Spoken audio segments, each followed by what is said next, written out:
we're creating some amazing things, Yeah, right? bro. Yeah. And we have created some amazing things.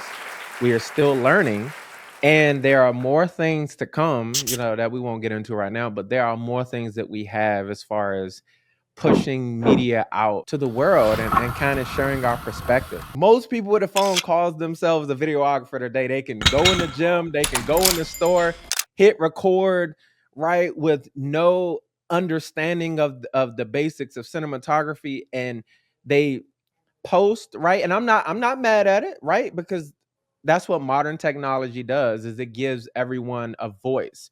It Right. gives everyone a device to be able to kind of, show what they have. And I will stand flat footed to say some people should not be showing.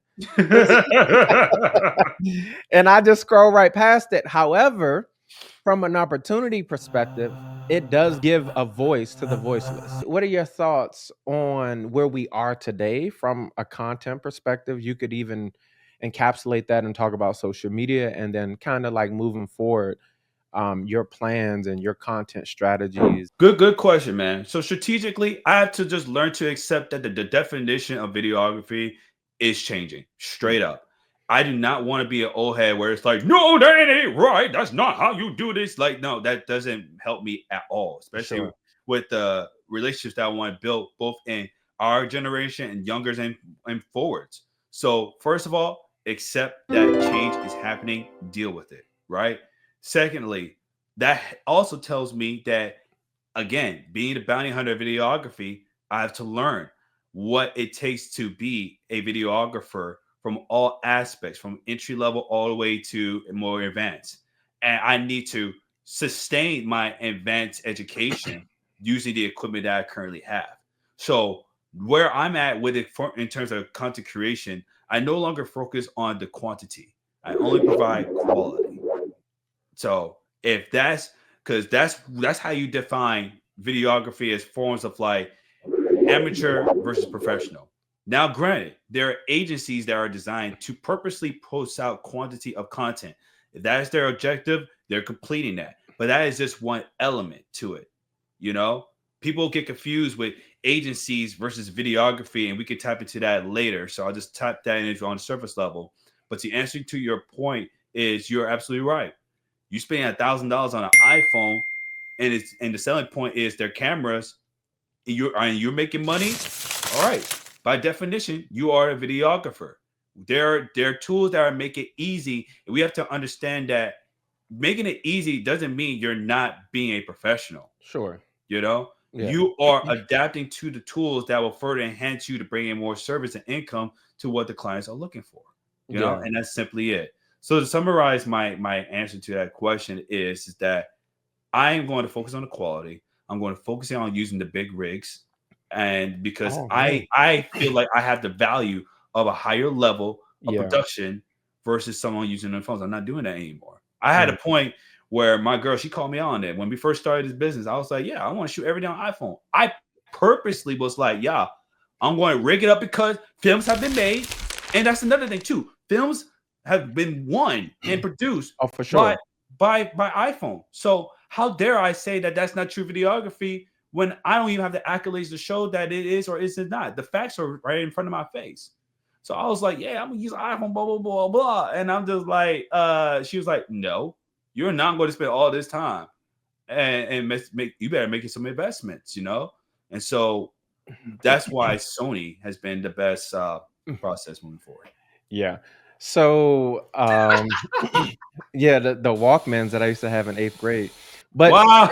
I mean, the CD players, I had the Walkmans back in the early 90s. It's not the tool, right? Right. In modern day, like, it's, if you can tell a story, man, I don't care if you using a phone from, the Nokias back in the 90s. I don't care what you're using. If you could tell a story, that's what matters. There have been Right. movies shot on the phone, obviously all the way up, and there's a huge range in between that, like the Aries, right? But like, it it it matters to a degree, but it does not matter in terms of the full scope of creation, as if to say, if I don't have this, I can't produce that. Mm-hmm. You get what I mean? Right. Yes. You can produce something, and you Even know, with the camcorders, man, they're coming back. I noticed that.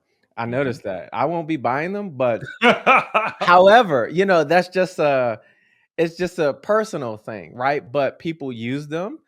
When we were in South Africa, and oh boy whipped out his FX6, and I was like, man, that's kind of it's nice and all that. And hey, great quality, great camera. And Right. I just looked at it and I was like, man, it's like a camcorder. It's like we're going back to those times, Yeah. you I was know? on the shoot, and they were like, "Yeah, this is gonna be our primary camera." I said, "No, but Right. we're going to." We switched that immediately. This happened Right. last night, but whatever. I Yeah. mean, yeah, yeah. And again, I'm fond of seeing it used. Yes, I'm I not am fond too. of using it, but I'm fond of seeing it used I as a bounty hunter, I have to learn. I have to be for like, sure. okay, well, this is where my passion comes into play, man. Because it's like, okay, I see a tool, I gotta learn, I gotta run with it. Because when I get that call, I gotta Mhm. be able to at least do the basic foundation for everything. So again, with the camcorders, it's just like, all right.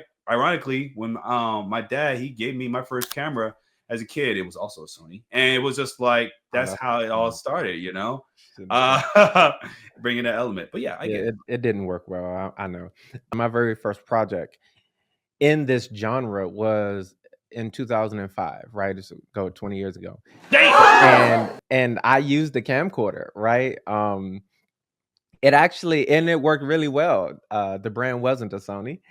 And it's like, all the Sony people when they see this, they're going, it's all good. I want it all. I don't want all the smoke. But it was just interesting using those with the VHS tapes and stuff like that. And it's kind of nostalgic now thinking about that. But that's where my introduction to the industry began. And I had a passion for this that I did not know was there. That was unlocked really in a question, do you want to be a part of something that's game changing? And sure. So yeah, man. So you came to the house about a month ago, Mhm. and you're ready to work, right? And I'm presenting this topic because and it has different branches to it, right? So I Wow. want to talk about a couple different things as it pertains to this topic. And one of those things that we will discuss are styles, right? And operational styles, workflow, different things like that. And then we'll discuss the ideology behind the creative piece and what we were going for and what we came up with. Did it meet our expectations, so forth and so on. All But right. but Let's do it. first, I want to get into the stylistic aspect of things. So one of the things that I think is important is you have in regards to you and myself, Mhm. we have two different styles, and we typically work alone. Mhm.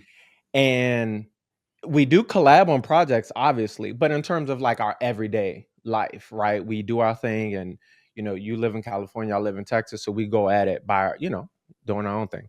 Yep. And one of the things that has been interesting for me in that process, in terms of growth, is the accepting of another style when in proximity, right?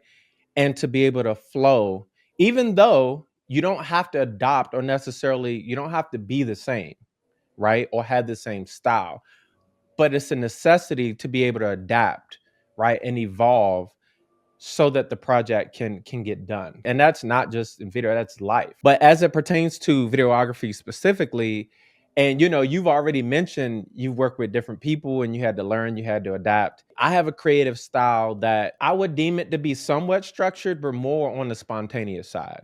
Mhm. And if I was to classify your style, I would classify it as being more structured, a lot more rigidity within it. And that's not to neither style. I'm not approaching this from a judgment of either style of whether this is right, this is wrong, this is right, or this is wrong. Mhm. Styles are styles. We operate within our styles because of who we are. I think it's an interesting conversation that we're able to complete projects despite our styles not matching. And in a lot of ways, they're really opposite, right? And so if you want to declare and speak to your style before I continue, I think that'll be fair,